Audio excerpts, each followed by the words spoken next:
Everything Everywhere All at Once cleaned up at the Oscars. We had two incredible actor comebacks come full circle last night, as well as All Quiet on the Western Front surprises with a handful of victories.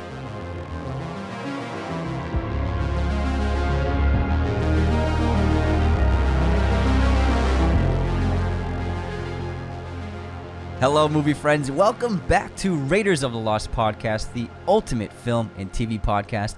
They kind of came full circle, kind of like a bagel. Exactly, an everything bagel.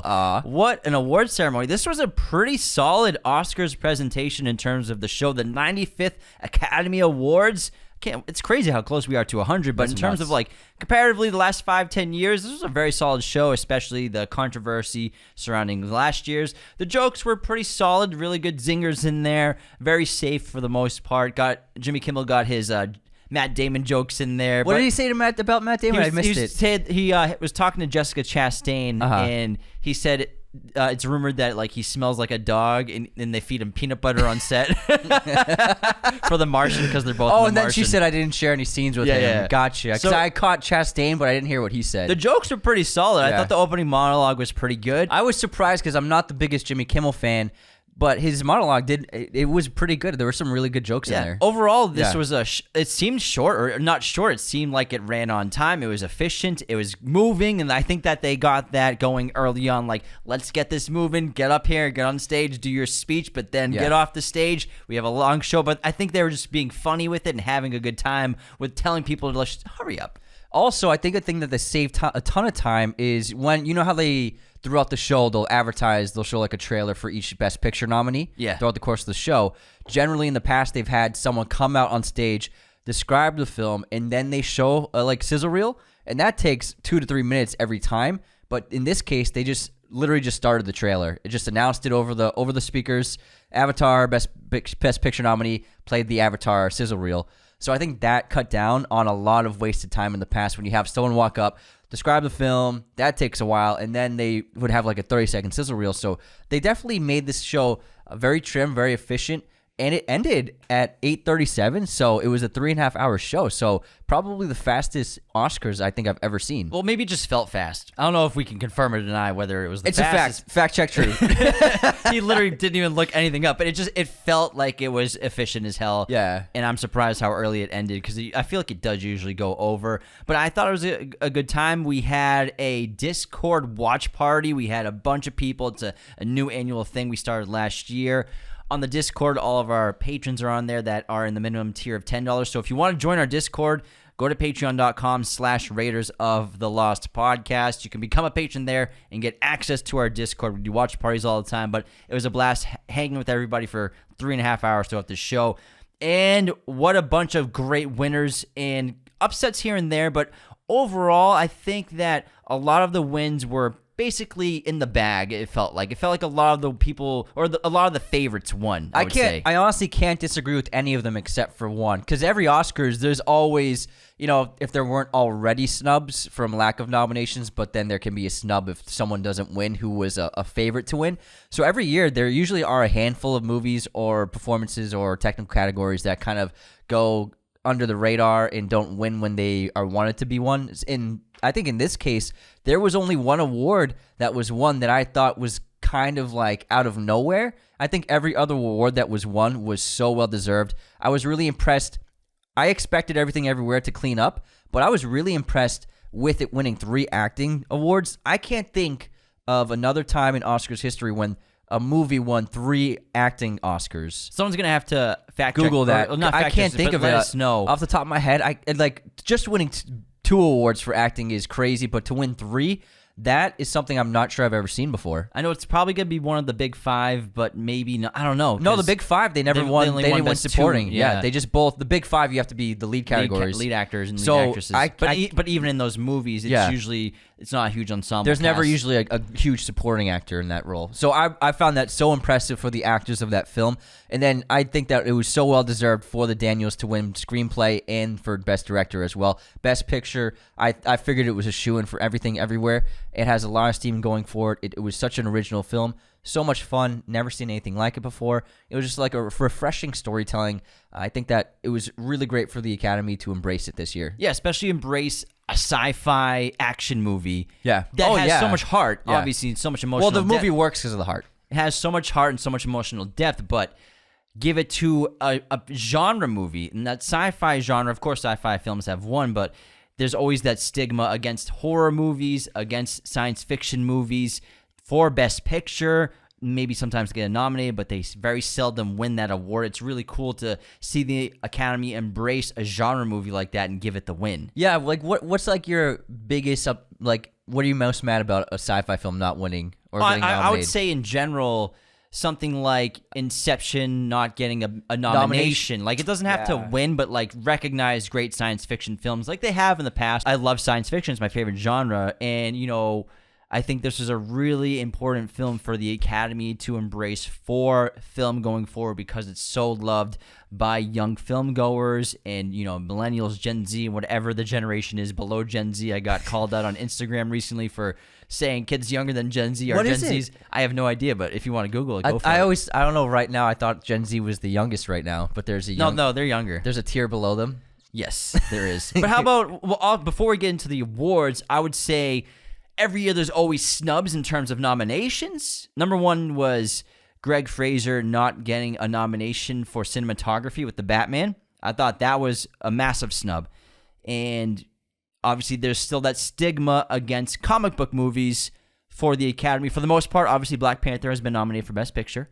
But cinematography, I think, is yet to get a nomination in the comic book movies genre. Maybe. I can't think of one that's been nominated. I can't.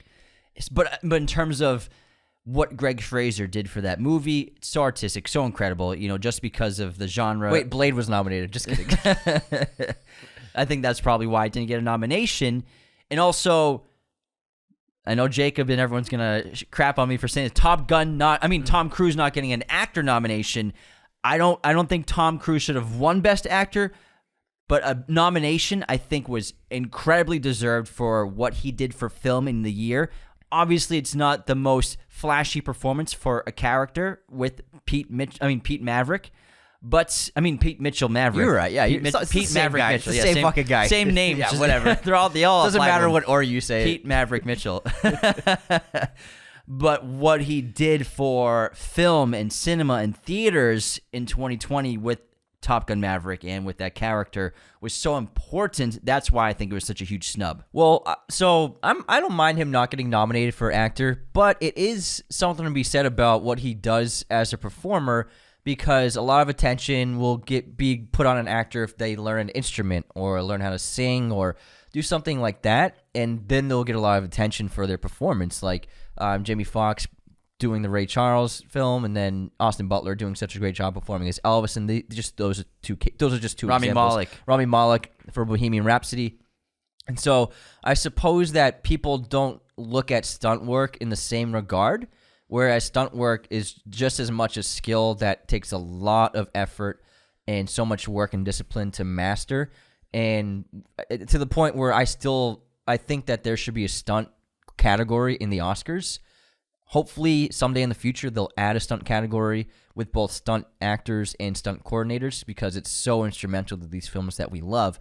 But I suppose you could say that the skill that someone like Tom Cruise puts into the stunts that he's training for, it's generally overlooked, as opposed to someone like, for example, learning an instrument or doing something specific that is more, I think, digestible for an audience to realize. That's like, you know what I mean? Yeah, I wasn't talking about stunts, though. I know, but I'm talking about in terms of him being overlooked as an actor. Oh, well, I don't think he's overlooked as an actor. I just mean this specific role. Mission Impossible is the stunts. He doesn't really. Yeah. He flies a plane in this movie, and he's in the cockpit while pilots are flying. He rides a motorcycle, so he's not doing a ton of stunts in this movie. I meant the nuances of it's not a flashy, exciting performance. The subtle things that great actors do in a normal scene that maybe just passes people by because they're so good at it. Yeah. It's the norm. That's what I meant. I didn't mean the stunt work. I got you. I see what you're saying. But I think both. I totally think there should be a stunt category. Maybe it starts with best stunt team for a movie. Yeah. Because I think once they start, if the Academy starts recognizing stunt people, which they should. And stunt so I think that's choreographers. the biggest snub forever. Yeah. So yeah, right now, I mean, we talked about that before. If they start recognizing them, then they have to obviously probably pay them more because they're going to become stars. And I don't think that they want that in Hollywood. So they don't want the stunt people to become well known and well paid for a reason, I think. Yes, the evil side of Hollywood. It's a good point. It's Hollywood. But I wish they did have at least a stunt team. Sure. Award or stunt choreography award. I hope so. We'll see down the line, but I think it definitely deserves recognition. And my big snub this year, we've talked about in our Raiders of the Lost podcast, Raiders of the Lost Oscars episode, was Park Chan-wook's film Decision to Leave. We actually nominated for editing, cinematography, director, best picture. Did we give it best picture? I think we either gave that or Tar best picture. I think we gave it Tar. Maybe we gave it Tar. And I mean, we gave him best director though. Yeah, we gave Park Chan-wook best director. He really, I think what he did as a director in that film was really remarkable, and it's so inventive and creative, his directing. We talked about it heavily in that episode, but that for me, that was my big snub this year, was Park Chan-wook and that film getting absolutely no Oscar love. I wasn't surprised it didn't get nominated, but I was shocked it didn't get nominated for International Feature Film. I was shocked. A couple of really big movies that got a lot of nominations this year walked away empty-handed. I think The Banshees of Inisherin walking away empty-handed was pretty surprising. I thought it had a really good shot at screenplay. So didn't Tar. I think that had an excellent shot at screenplay as well. I'm sorry to interrupt. I would say the screenplay category this year was really intense. That a lot of them huge were. competition. A lot of the categories were stacked. I mean, we were talking about even best original song. We were talking on the Discord. Like, I don't think there's ever been a year this strong for best original song. I think so too. I think it was an extremely strong year for best song. Usually there's one song that's like, oh, it's a clear winner. That's going to win. But this year was like, there are three that easily could have won. But you could say that about generally about most of the categories, except for obviously Avatar, because visual effects, it's basically just hand James Cameron and his team the award already. They should have just been, here's the visual effects award for Avatar. No need for the ceremony. We don't have to talk about the nominees, even though they were incredible. But did you guys see that close up of the arm brace? Oh my god! Did you see the water? The straps? Did you see the water? It was fake, except for when it was on what's his name? Spike or Spider. The water on Spider was real because he's a human. Was it Spider? Yeah, it was Spider. Yeah. But all the other water was fake. It's incredible. It's wild. But I will say, going back to, so I don't think it's so much a snub, but I was very surprised that Jamie Lee Curtis won, because I would say that Hong Chow and Angela Bassett were phenomenal. Stephanie Hsu as well. And so I was, especially in Everything Everywhere All at Once, Stephanie Hsu's performance was so impressive, so magnetic, really terrific, and was a highlight of the film. And then Jamie Lee, obviously a legend. We're huge fans of hers, and I'm happy she won. But I just found it odd that she won over all three of them. And then Hong Chow, devastating in The Whale, and Angela Bassett is like, she put on an acting clinic in Black Panther: Wakanda Forever. She held that movie on her shoulders. She did. She was like, it was like I was watching a Shakespearean epic, watching her just chew those scenes up with those great monologues. So I was, and Stephanie Hsu, I'd never seen her in anything before, and she really blew me away. I was very surprised that Jamie Lee ended up winning. I was even surprised she got nominated, to be honest. But I was like, oh yeah, I could see the nomination. But I had no idea that she would win the Oscar. I agree with you. It's kind of like when Brad won a few years ago for Once Upon a Time in Hollywood. Not to say that wasn't... So you hate Brad Pitt? Not to say that I don't love Brad, because y'all know I love me some Brad. And not to say that wasn't an incredible movie and an incredible performance, but I don't even put it probably top 3 in his career. And also, it kind of felt like it's like his time to win. So maybe that's kind of what it was like with Jamie. So you're saying like Lifetime Achievement Award? Not necessarily, kind of but it's like it kind of feels like that. That's what it felt like when Brad won, because he's put on so many great performances, and it was interesting to see him win for that movie because he's awesome in it. He's just playing the coolest guy of all time. I bet Tarantino's just like, just be cool as fuck. Just be as cool as possible. And he nailed it. He nailed that movie. He put that movie on his shoulders for sure with Leo. But this one, I was a little surprised to see Jamie Lee Curtis won, even though she's incredible. She's had such an incredible career. You know, her family, her bloodline has just had such dense roots in Hollywood for almost a century now, which is incredible. Mm-hmm. And to see her win was awesome because, like she said in her speech, it's incredible to be recognized for always being put into a corner because she does the genre movies, horror movies that no one ever recognizes when it comes to awards usually for the most prestigious ones. So I thought that was a really great part of her speech that she brought that up because she's a Scream Queen. She's like one of the OGs, probably the number one Scream Queen of all time. And I thought it was cool for her to win. But again, I was also surprised that Hong Chow didn't win because she was my number one for Best Supporting Actress. She is phenomenal in The Whale. The emotional depth she gets to in that film is insane. I thought Stephanie Hsu would be number two to win because it was such a unique role. She's playing like several characters, taking on different personalities, and then the uber personality of Jobu Tubaki at the end, and it was incredible. I thought she was terrific, and I'd never seen her really anything before. So I was surprised by that. I agree. I was surprised Jamie Lee Curtis winning. I don't hate it, but it's cool that she won. But for me, the entire ceremony, that was the one award where I was like, really that? But everything else I thought was great. Everything else was either I expected or was up in the air. Mm-hmm. But let's go through. We're going to go in reverse order. We're going to start with Best Picture and just talk about Everything Everywhere All at Once winning Best Picture, which was really, like we said, incredible to see a really interesting high-concept genre movie that's kind of just all over the place. It's drama, science fiction, action, romantic. Comedy. It's a little bit of everything if you think about it. Everything Everywhere All at Once. You're getting it. But I found the film to be absolutely remarkable. And I remember clearly watching that in the theaters in a packed house, and everybody was laughing at the right moments. Everybody was crying at the right moments. Every beat of that movie worked, and it was a really special viewing experience because I saw it opening night, and it was just a real joy. I loved that film. It was so terrific. And and obviously we can just talk about it winning Best Picture, Screenplay, and Directors. It's 3 impressive wins right there. It won 7 in total, but those are like really big, huge 3 awards right there for the Daniels. And A24 distributed the film, and they did a really terrific job rolling the film out slowly. It only was released in a few theaters at first, and then a couple of hundred theaters after the first few weeks. And then really word of mouth spread about that film. And by like week 4, I think it made like $8 million opening weekend. And its first few weeks were always in low numbers. So week 4, it made $8 million? Yeah, I believe so. It just kept getting higher and higher. And generally box offices start high and then fall down. So it was a really special theatrical run. And it's a movie that was independently made. It's not a studio film. Obviously, even though it was distributed by A24, it's still produced independently.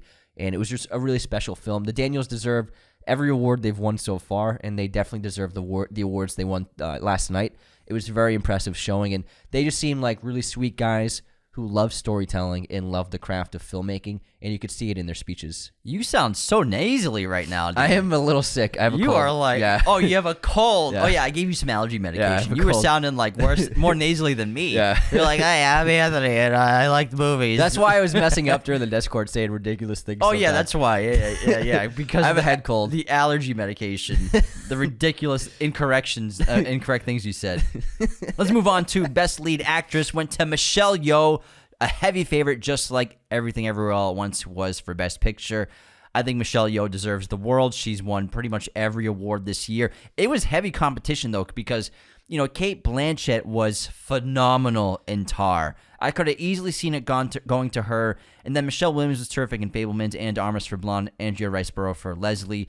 But, Michelle Yeoh, it's her year, the year of Everything Everywhere All at Once, and she so deserved this. And what her performance, it had so many layers to it, and she just perfectly nailed the combination of comedy, tragedy, emotions, and heart. And it's a very flawed individual, Evelyn, and I just was feeling for her so much and feeling for everyone around her. You're the most mediocre version of yourself. You're the one. There's nothing interesting about you. Whatever. It's anecdotes. But she just plays this person who's blinded by her own self-destruction, and she's ruining the lives of everyone around her because she's just fallen into disillusionment and despair. But somehow to make that funny, not just funny, but hilarious in the first 20 minutes, and then the emotional journey that she goes on. And she's just constantly doing this balancing act of comedy and drama so effortlessly, along with the physicality of the performance, which was just fantastic, and she deserved it for sure. Next up, Best Lead Actor, Brendan Fraser. Maybe the most incredible comeback we've ever seen in Hollywood in terms of, we had 2 great comebacks with Ke Huy Quan and Brendan Fraser this year, both winning Oscars. Brendan's was different, where Ke Huy's was a child star. He was acting in some things here and there, just kind of just disappeared from the limelight. But Brendan was arguably one of the top 5 biggest stars on the planet, disappeared completely. You know, everyone in the world could recognize this person. Disappeared from the limelight for 10, 15 years, comes back and wins an Oscar for The Whale. What an incredible performance. I was crying like a baby in the last 7 minutes of this movie. It was so powerful. Incredible directing from Darren Aronofsky, obviously. Hong Chow was a great supporting actress for sure. But I think what Brendan did was incredible. This film won a couple awards, won this as well as Best Makeup and Hairstyling because of the prosthetic work they did for Charlie in this film. But man, what a devastating film, what an incredible performance, and I loved his speech. It was really incredible. So many great metaphors. It was a great speech, and he deserved it for sure, and he's just a wonderful actor. And I mean, we grew up watching him, but to be honest, I never saw him as like this kind of caliber of an actor. Same, yeah. He was just like the action guy. Yeah, but he was a superstar. I mean, I love the guy.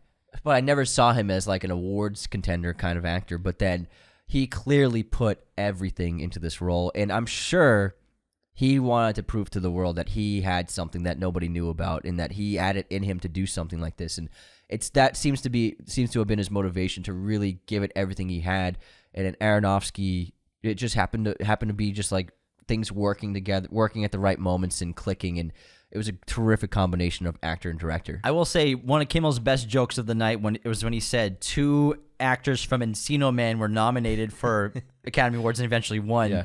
And he said it's probably a long night for Pauly Shore. I think that was the best joke. Savage. That was the best joke. He's like, 2 guys from Encino Man are nominated. What the fuck? But again, stiff competition. We had Austin Butler for Elvis, Colin Farrell for The Banshees of Inisherin, Paul Mescal for After Sun, and Bill Nye for Living. Obviously, all terrific actors, great performers. Colin Farrell, I could have seen him winning and taking this away. Same thing with Austin Butler. Yeah, I mean, because Austin won the Globe, so it seemed to be like that's a big deal to win the Globe. And then Brendan won a bunch of the other smaller awards, so it was, I think, up to the point of the announcement, it could have been anybody's award, honestly. But I had a feeling that it was either going to come down to one of them. I thought that Colin Farrell might have been a sleeper underdog win because it was just a phenomenal performance in Banshees. But I think that the right person won the award for sure. Moving on next to Best Director, obviously the Daniels won, Daniel Kwan and Daniel Scheinert. Tough competition again with Martin McDonagh, Steven Spielberg, Todd Field, Ruben Östlund. I think that the Daniels are obviously, though, the clear front runner. This is the year of Everything Everywhere All at Once, and everything we said earlier justifies them winning. Oh yeah, they did a remarkable job, and their ingenuity, their creativity, the camera work, the editing, it's just full stop, just a magnificent production from head to toe, and it's just phenomenal what they did. It was really impressive. Speaking of editing, one of our favorite parts of filmmaking and most underrepresented and underappreciated is best film editing, and the winner was Paul Rogers for Everything Everywhere All at Once. This was a very complex film, not only to make, but can you imagine what it was like in the editing room for this, because of all the different shots and setups and bouncing back and forth between timelines and universes. But even just the sequences of, we have a character, or you have like Evelyn in the close-up, but she's in the same shot, and it's just going through every different universe of her, every look, every aesthetic, every lighting. So this is a complex film, not only to make, but just to edit. I think they did a terrific job, and well-deserved. I would say the best edit of the year was in this film when Jobu Tupaki tilts her head and her fingers, and it cuts to like 10 different versions of her, but her hands are moving in that motion. And then it finishes on that final version of her where she is in that same universe as this Evelyn. So I think that was a really impressive edit, because it's not like the Evelyn shot where Evelyn's in the same position, but Jobu Tupaki is moving in motion in each different universe in that same fluid motion. It was a really dynamic shot. I loved it. Next, we have Best Original Song. This went to Not To from RRR. Oh, yeah. I love music this by one. MM Kiravani, lyrics by Chandra Bose. This was awesome. It was so cool to see the performance. It got me going. It's one of my favorite parts of the movie is the song. This specific sequence, this scene. It's so energetic and fun and exciting, and you just want to get up and just like start doing that freaking dance and just going crazy. It's just a blast. I'm so glad that it won. I was actually expecting this film to get nominated for Best Picture. I would have been surprised. I wanted it to. Love to see that, but I'd be surprised. It was really insane, that movie. Next up, we had Best Sound.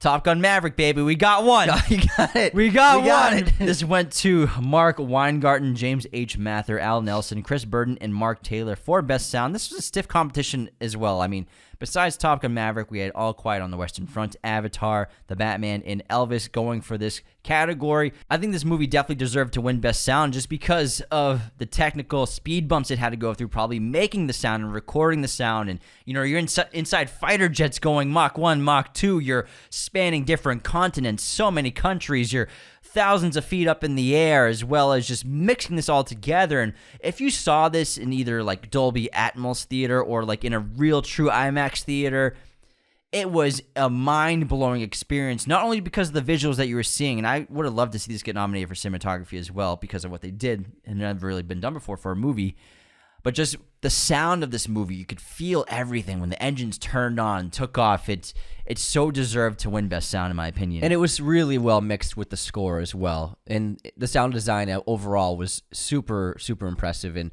I definitely am glad that it won. It was fantastic.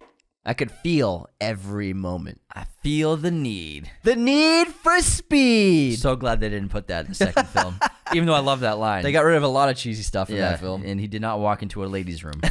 Best Adapted Screenplay next went to Woman Talking. This was written and also directed by Sarah Polley. Competition was with All Quiet on the Western Front, Glass Onion, A Knives Out Mystery, which I was surprised by that being nominated, Living, and then Top Gun Maverick being nominated Adapted Screenplay because it's a sequel.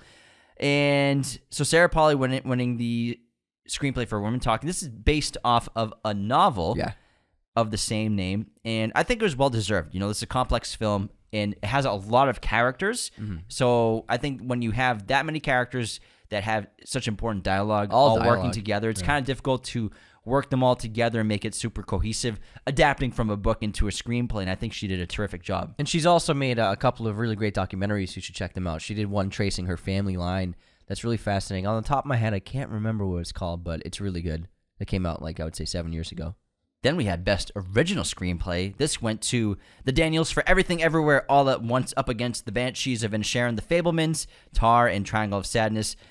Just as complex as the directing and editing was in the making of this film, I'm sure just coming up with this idea and then working on how to turn it into a goddamn screenplay was equally as hard, but they nailed it. They pulled it off and added so much comedy, drama, action, intrigue, and uniqueness to such an incredible story. Butt plugs, bubblegum, everything you can think of. It was hot dog fingers. It's an insane movie, and I think this is definitely one of the more competitive categories this year. Very good screenplays this year for original screenplays, and a lot of impressive stuff. Congrats on the Daniels. They made the most bonkers, emotionally heartfelt, resonant, crazy action movie I've ever seen. Next, we had Best Visual Effects. Obviously, Avatar: The Way of Water. Yeah. If it went to another movie, then there should have been riots in the streets because that would have been the biggest snub of all time. We did an hour-and-a-half episode on Avatar: The Way of Water, and half of that was talking about the visual effects. So you better check that out because we could talk about it for hours. That was a great breakdown. I remember that. And for me, the shot when it's a close-up of him adjusting a strap on his wrist, and I was like, how the fuck is that not real? I was like, what the fuck? Oh, my God. It's incredible. Next, we had Best Original Score. This went to Volker Bertelmann for All Quiet on the Western Front, which is an incredible score, going up against Babylon, The Banshees of Inisherin, Everything Everywhere All at Once, and The Fabelmans. Now, I think that this won mostly because they had a terrific theme. It was really sensational, simple, but also brought the depth to the film and the thematic elements of the film to the characters and different moments like that. It kind of reminds me of like the guitar riff from Inglourious Basterds, like da-da. Oh, sure, yeah. But yeah. It felt like that a lot of ways, and I think that the overall the score is tremendous. It was mostly percussion and brass, if I remember completely correctly.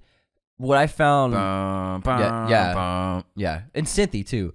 What I found impressive about the score is that it really translated the themes and the feelings that the characters are feeling, because not only was that theme really great, but it was unpredictable when you would hear it in the film. You know what I mean? Sometimes the audience knew what it meant, but the characters didn't. Yeah, and it would just pop up in unlikely scenarios, and I think they did that on purpose because it kind of puts you in the headspace of an attack can happen at any time. You could just be standing there and gunfire can be just ring out over your head. And the score kind of did that for me when I watched the film. I was feeling that same thing listening to the score as the film was playing. Like, its unpredictable nature I found really interesting. Next, we had production design, which also went to All Quiet on the Western Front. I think this was the clear front runner. We gave it the production design. Yeah, I believe we gave it as well. And then after that, best animated short film, The Boy, the Mole, the Fox, and the Horse, to Charlie McCasey and Matthew Freud. Next, we had best documentary short film, The Elephant Whisperers, Kartiki Gonsalves and Gunit Manga. Best international feature film went to All Quiet on the Western Front, which again I think was the favorites. It was going up against Argentina in 1985, Close, which was excellent, EO, excellent, and The Quiet Girl. But I think that All Quiet quietly was the second biggest winner of the year. Yeah, that's good. What? Quietly. I didn't even mean to do that. That's what I was laughing at. Yeah, you were like, why are you laughing? Yeah, you went stern face. I meant to do that pun. You're like, how dare you laugh while I'm talking? Did I say something funny? It was All Quietly the second biggest winner of the year. I thought you did that on purpose. Yeah, I did, totally. And the other films are great. I actually just watched The Quiet Girl yesterday. Really touching, really moving film. I loved it. And Close, I saw in theaters a couple weeks ago and was just absolutely like emotionally destroyed by it. A really fantastic film. If you guys haven't seen those films, check them out ASAP. But in this category list, as good as those films were, I still haven't seen Argentina 1985. It's on Amazon Prime if anyone wants to see it. I'm going to try and watch it soon. From what I saw in the other films, All Quiet was just a superior film without doubt.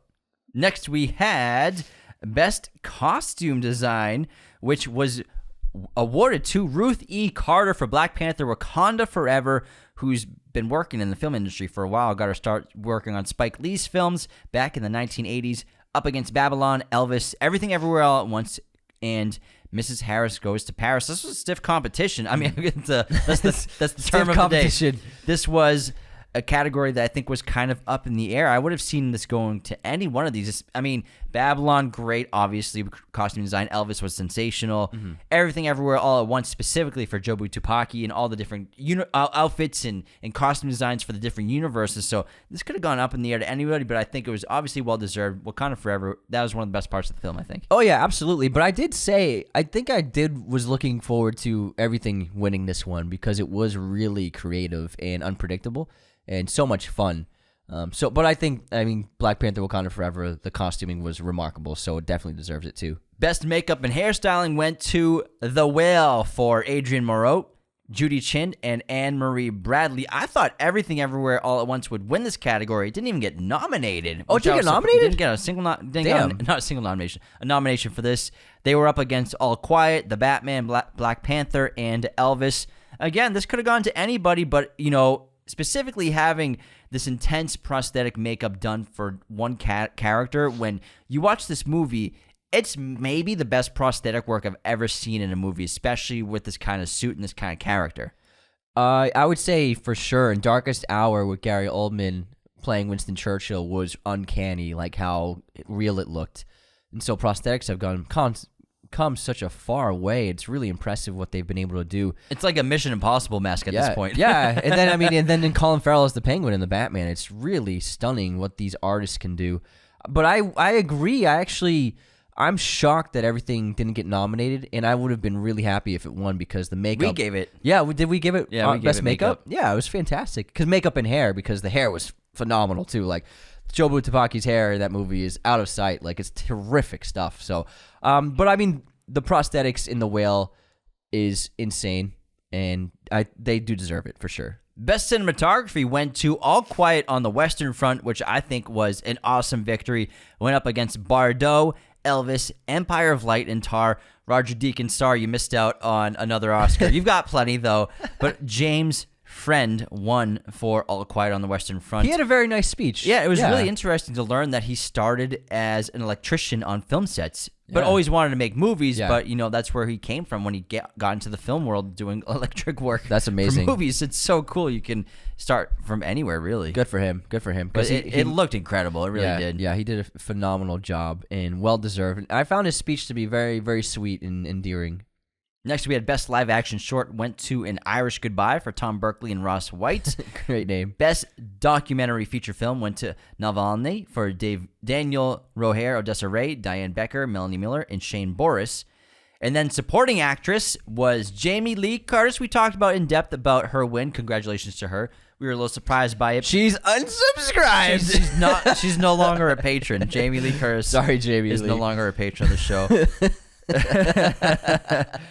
One of the biggest stories of the night: Ki-hee Kwan winning Best Supporting Actor, the second huge comeback that we were bringing up earlier. It's incredible, like you said, 3 acting wins for one movie in one Oscars and one Academy Awards. That's someone's gonna look that up if that's ever happened before. Ki-hee Kwan was excellent in this movie. The comeback is sensational. You know, he had been acting here and there after Temple of Doom and The Goonies. Like we said, he was in Encino Man. Never major roles, really. Just here and there. He was doing mostly stunt work. Stunt choreography and stunt work, which was still cool. He's still working in the industry, but he's not an actor really anymore, a star. But winning Best Supporting Actor out of nowhere with this comeback, absolutely insane. I love an underdog story. I love a Cinderella story. This is a Cinderella story if I've ever heard of one. Yeah, and he said it. He said it perfectly. I think he had without a doubt the best speech of the night, and it was like hard to even come close to comparing to his speech. It was perfect. I teared up during his speech. Yeah, and he said something really beautiful. He's like, "This is the American dream." He said he came here on a boat, and now he's holding an Oscar. That's really something special to be said. And congrats to him. He's gonna have such a magnificent career going forward. He's already got a Disney Plus show that they show the trailer for. It's like the whole everything crew. Yeah. It's Michelle Yeoh, Stephanie Hsu, and Ki-hee Kwan are in American Born Chinese. That's what it's called, American Born Chinese. Yeah. It looked fun. It looked like fun. So congrats to them. I also really enjoyed the musical numbers. The musicians did a fantastic job. Rihanna did fantastic. Lady Gaga going out without makeup on, I thought was really brave and really just showcasing that you don't have to have makeup and hair to the nines. You can just look like a normal person, just like a human being on the biggest stage of the world. So I thought that was really great how she went fresh faced for that, and her performance was fantastic. She's such a talented singer. I got one more award. Best Animated Feature Film went to Guillermo del Toro's Pinocchio. Oh, yeah. So well deserved. We had some great ones. Marcel the Shell with Shoes On, Puss in Boots, The Last Wish, The Sea Beast, and Turning Red were also nominated. But Guillermo, what he did with Pinocchio was so special. We did a review on it about a month ago. Loved it. One of Netflix's best original films. So congratulations to him. This is his 3rd Oscar, I think. Yeah, he won. So for Shape of Water, he got 2. And then, this is his 3rd. Yeah, I think it's his 3rd. I honestly would have liked to see it get nominated for Best Adapted Screenplay. I mean, that would have been... because he made a really fantastic retelling of the classic tale and brought some new elements to the script in the story that I found to be strengthening to the story and improving it. And that's rare to say about adaptations of classic stories. Mm-hmm. And so I was disappointed that he didn't get nominated for adapted screenplay. Yeah, he also wrote it with Patrick McHale, based on the Pinocchio by C. Collodi. Well, that wraps our Oscars 95 reaction. Wow. Thanks so much for tuning in. Tomorrow will be our Last of Us finale review. We are filming this right after the Oscars when it finished airing last night, so I got to edit this and then get it up for the morning. So you gotta go to bed. I'll probably be up till 1.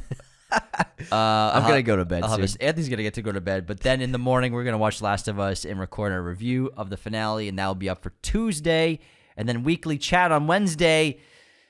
It's going to be moved to Patreon only starting this Wednesday. If you want to watch or listen to the weekly chat, it's going to be on Patreon only. You can go to patreon.com/Raiders of the Lost Podcast. We'll go into more depth on this. On Wednesday, we'll post an explanation and just make people aware. On Wednesday, we'll post a short version. Great idea. Saying, hey, this is the weekly chat update. We're going to be moving into Patreon because we want to get more exclusive content to our patrons over on Patreon, as well as kind of clean up our feed on the music listening apps so that there's pretty much just movie content.